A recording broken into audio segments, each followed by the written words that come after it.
نحمده ونصلي على رسوله الكريم اما بعد۔ مسئلہ یہ پوچھا گیا ہے کہ غسل کے دوران غسل خانے کے اندر یا قضائے حاجت کے دوران گفتگو کرنا کیسا ہے۔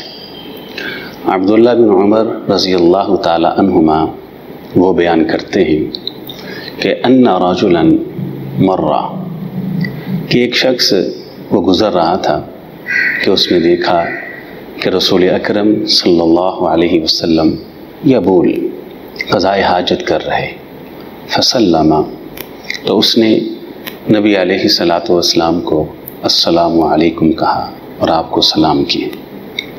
عبداللہ بن عمر رضی اللہ تعالی عنہما بیان کرتے ہیں فلم یرد علیہ، نبی علیہ السلام نے اس کے اسلام کا کوئی جواب نہ دی۔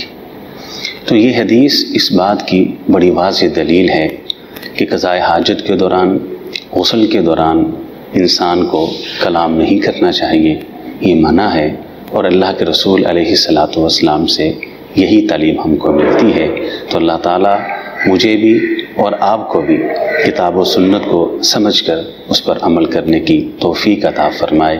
وآخر دعوانا ان الحمد للہ رب العالمین۔